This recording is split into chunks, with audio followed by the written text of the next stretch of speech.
சிலர் வாழ்க்கையில் தன்னுடைய சொந்த நிலத்தை விட்டு, சொந்த ஊரை விட்டு, சொந்த வீட்டை விட்டு வெளியில் செல்லும் நிலை ஏற்படுகிறது. வெளியில் போய் தங்கி அவர்கள் வாழ வேண்டிய சூழ்நிலை ஏற்படுகிறது. சொந்த இடத்தில் இருக்க முடியாத நிலை ஏற்படுகிறது. இதற்கு காரணம் என்ன? நம்முடைய பிதாவாகிய தேவனுடைய அன்பும் ஆண்டவராகிய இயேசு கிறிஸ்துவின் கிருபையும் சமாதானமும் உங்கள் அனைவரோடும் கூட என்றென்றைக்கும் இருப்பதாகும். தலைப்பு: நான் என்னை விட்டு விலகுவதும் இல்லை, உன்னை கைவிடுவதும் இல்லை. நெகேமியா 1ஆம் அதிகாரம். நெகேமியா என்பவர் சூசான் என்னும் அரண்மனையில் இருந்த, அந்த காலத்தில் பாபிலோன் எனப்பட்ட தேசத்தில், இன்றைக்கு அந்த இடம் ஈரான் என்று சொல்லப்படுகிறது, அந்த தேசத்தில் சூசான் என்னும் அரண்மனையில் நெகேமியா என்பவர் இருந்தார். அவர் இஸ்ரவேலிலிருந்து அங்கு சென்றிருந்த ஒரு யூதராயிருந்தார். அவர் அரண்மனையில் ராஜாவுக்கு பான பாத்திரக்காரனாய் இருந்தார். பான பாத்திரக்காரர் என்றால் அவருக்கு திராட்சரசம் பிழிந்து கொடுக்கிற வேலை, அதாவது ராஜாவுக்கு திராட்சரசம் கொடுக்கிற பொறுப்பை செய்கிற ஒரு பான பாத்திரக்காரராய் நெகேமியா இருந்தார். அரண்மனையில் ராஜாவின் அருகில் நின்று எப்பொழுதும் கூட இருந்து பார்த்து கொண்டிருக்கிற ஒரு வேலையாய் இருந்தது. அப்படி இருந்து கொண்டிருக்கும் பொழுது இவர் பாபிலோனில் சிறைப்பட்டு போன, அதாவது இஸ்ரவேலர்கள் அப்பொழுது பாபிலோனில் சிறைப்பட்டு போய் இருக்கிறார்கள். அந்த சமயத்தில் நடந்த சம்பவம் இது. இது கிமு 430ஆம் வருடத்தில் நடந்த காரியமாய் இருக்கிறது. அதாவது இந்த காலத்திற்கு பார்த்தால் 2450 வருடங்களுக்கு முன்பு நடந்த இந்த சம்பவம். இது உண்மையான வரலாற்று சம்பவம். இப்படி இருக்கும் பொழுது ராஜாவின் அருகில் இருக்கிற அந்த நெகேமியா என்னும் மனிதர் அவர் இருந்தார். அவர் தன்னுடைய ஜனங்கள், அதாவது எருசலேமுக்கு சிறைப்பட்டு வந்த யூதர்கள், அவர்கள் பாபிலோனில் இருக்கிறார்கள். ஆனால் மற்றவர்கள், அங்கே தங்கி இருக்கிற ஜனங்களும் அங்கு உண்டு. அந்த காலத்தில் ஒரு ஊரை விட்டு இன்னொரு ஊருக்கு சென்று விட்டால் அங்கு என்ன நடக்கிறது என்பதை அங்கிருந்து வந்த ஜனங்கள் சொன்னால்தான் தெரியும், நாம போய் பார்த்தால்தான் தெரியும். அந்த காலத்தில் எந்தவித செய்தி தொடர்பும் இல்லாத காலமாய் இருந்தது. அந்த காலத்தில் நெகேமியா ஐயாவினிடத்தில் எருசலேமிலிருந்தும் யூதாவிலிருந்தும் ஜனங்கள் வந்தார்கள், நெகேமியாவை சந்தித்தார்கள். யூதேயாவில் இருந்து அனானி என்பவரும், அவர் நெகேமியாவின் சகோதரராய் இருக்கிறார். அவரும் அவரோடு கூட சிலரும் யூதேயாவிலிருந்து புறப்பட்டு இங்கு பாபிலோனுக்கு நெகேமியாவினிடத்தில் வருகிறார்கள். நெகேமியா ஐயா அவர்களிடம் பேசுகிறார். அப்படி பேசும் பொழுது நெகேமியா ஐயா அவர்களிடத்தில் யூதர்கள் அங்கு எப்படி இருக்கிறார்கள், யூதா தேசம் எப்படி இருக்கிறது, எருசலேம் எப்படி இருக்கிறது என்று அங்கிருந்து வந்த ஜனங்களிடத்தில் விசாரிக்கிறார். அப்பொழுது அங்கிருந்து வந்தவர்கள் செய்திகளை அறிவித்தார்கள். அதாவது எருசலேம் மதில்கள் பாழாய் கிடக்கிறது, அங்கிருக்கிற இஸ்ரவேலர்கள் எல்லோரும் தீங்கையும் நிந்தையையும் அனுபவித்துக் கொண்டிருக்கிறார்கள், கஷ்டப்பட்டு கொண்டிருக்கிறார்கள், பொல்லாத மனிதர்களால் துன்புறுத்தப்பட்டு கொண்டிருக்கிறார்கள் என்று நெகேமியா ஐயாவினிடத்தில் சொன்னார்கள்.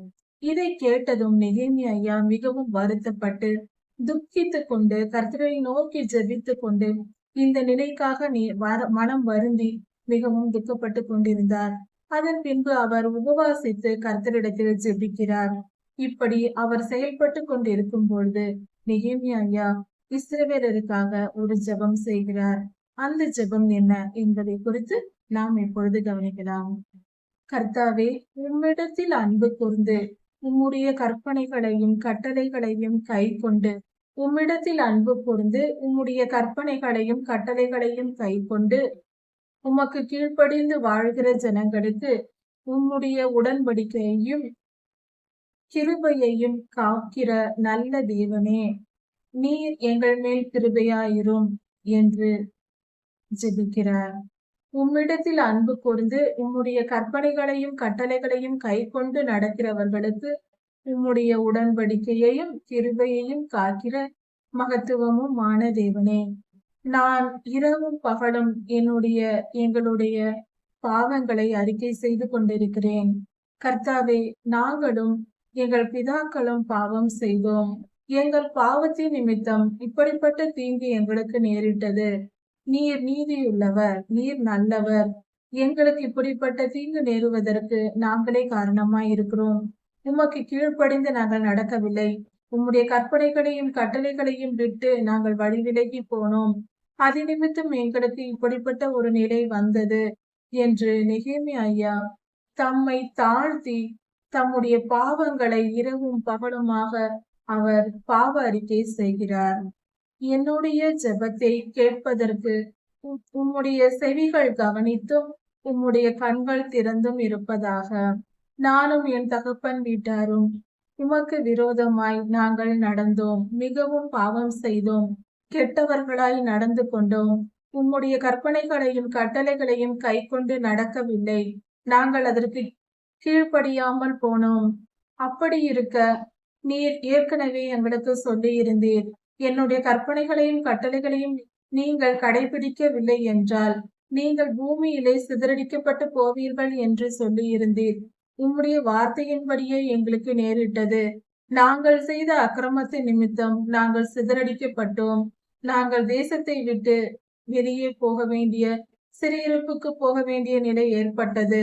ஆனாலும் கர்த்தாவே, நீர் எங்களுக்கு ஏற்கனவே சொல்லி இருக்கிறீர், நாங்கள் அப்படி சிறையிருப்பிலும் துன்பத்திலும் இருக்கும் பொழுது உம்மை நோக்கி கூப்பிட்டு மனம் திரும்பி உம்முடைய கற்பனைகளையும் கட்டளைகளையும் கை கொண்டு உம்மிடத்தில் அன்பு கூர்ந்தால் நீர் எங்களை வானத்தின் கடையாந்திரத்தில் இருந்தாலும் அங்கே இருந்தும் எங்களை கூட்டி சேர்ப்பேன் என்று சொல்லியிருக்கிறீரே.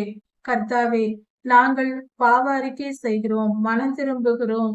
நாங்கள் உம்முடைய கட்டளைகளுக்கும் கற்பனைகளுக்கும் கீழ்ப்படிந்து நடக்கிறோம். எங்களுக்கு இரங்கும், எங்கள் மேல் கிருபையாயிரும் என்று நெகேமியா ஜெபிக்கிறார். இப்படி நாங்கள் பாவம் செய்து அக்கிரமத்தின் நிமித்தம் துன்பப்பட்டு நாங்கள் கொடுமையில் நாங்கள் சிதறடிக்கப்பட்டு போன பின்பு நாங்கள் மனம் திரும்பினால் நீர் எங்கள் மேல் கிருபை வைத்து மனம் திரும்பி உம்மை நோக்கி கூப்பிடும் பொழுது எங்களுக்கு கிருபை செய்து எங்களை காப்பாற்றி வழி நடத்துவீர், எங்களை மீட்டு கொள்வீர். உம்முடைய ஜனமாகிய இஸ்ரவேலை உம்முடைய தேசத்திற்கு உம்முடைய நாமம் விளங்கும் ஸ்தலத்திற்கு கொண்டு வந்து சேர்ப்பேன் என்று சொல்லியிருக்கிறீரே. அதன்படி எங்களுக்கு கிருபை செய்யும். உம்முடைய ஸ்தலத்திற்கு, நீர் தெரிந்து கொண்ட இடத்திற்கு எங்களை கொண்டு வந்து சேரும். நீர் எங்களுக்கு கொடுத்த நிலத்தில், நீர் எங்களுக்கு கொடுத்த தேசத்தில் நாங்கள் இருக்கும்படியாக எங்களை அழைத்து கொண்டு வாரும் என்று நெகேமியா ஜெபிக்கிறார். இப்படி ஜெபித்து கொண்டு கர்த்தரிடத்தில் தம்மை தாழ்த்தினார். இந்த வேத பகுதியை நாம் பார்க்கும் மனித வாழ்க்கையின் ஒட்டு மொத்தமாக சிலர் வாழ்க்கையில் சிதறடிக்கப்படுவதற்கும் சொந்த காரணம் என்ன என்பது இந்த சொந்த ஊரை விட்டு, சொந்த வீட்டை விட்டு வெளியில் செல்லும் நிலை ஏற்படுகிறது. வெளியில் போய் தங்கி அவர்கள் வாழ வேண்டிய சூழ்நிலை ஏற்படுகிறது. சொந்த இடத்தில் இருக்க முடியாத நிலை ஏற்படுகிறது. இதற்கு காரணம் என்ன என்றால், எல்லா கஷ்டங்களுக்கும் தீமைக்கும் காரணம் நம்முடைய வாழ்க்கை வருகிற இன்ப துன்பங்களுக்கு நாமே காரணமாய் இருக்கிறோம் என்பதை தெரிந்து கொள்ளும் பொழுது மிகவும் ஆச்சரியமாய் இருக்கிறது மனித வாழ்க்கை. அதாவது தெளிவாய் புரிந்து கொள்வோம். வேதத்தில் எல்லா நுணுக்கங்களும் எல்லாம் வெளியரங்கமாக சொல்லப்பட்டிருக்கிறது. அதை படித்து புரிந்து கொள்ளும் பொழுது நம் வாழ்க்கை என்பது ஒரு புதிராக இருக்காது. ஒரு காரியத்தை நன்கு தெரிந்து கொள்ளுங்கள். ஒரு மனிதனுக்கு ஒரு வியாதி வருகிறது என்றாலும், ஒரு பிரச்சனை வருகிறது என்றாலும், அவன் முன்பே என்ன செய்திருக்கிறான், அவன் செய்த பாவம் என்ன என்பதை வேதத்தை நன்கு ஆராய்ந்து அறிந்தவர்களால் சொல்லிவிட முடியும். இது மிக தெளிவாக கொடுக்கப்பட்டிருக்கிறது.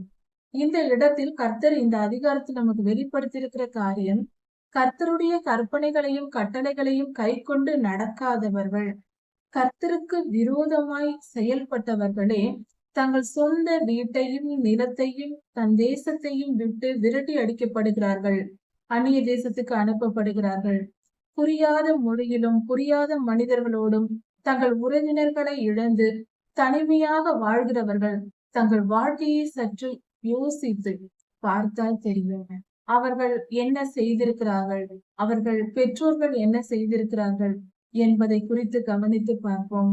கர்த்தருக்கு கீழ்ப்படியாமல் அதாவது அப்படி என்றால் கர்த்தருடைய 10 கட்டளைகளில் எதையாவது மீறியவர்களாய் இருப்பார்கள். அப்படிப்பட்டவர்களே தங்கள் சொந்த இடத்தையும் தங்கள் சொந்த ஜனத்தையும் விட்டு தனிமையா இருக்க வேண்டிய நிலைக்கு ஆளாவார்கள்.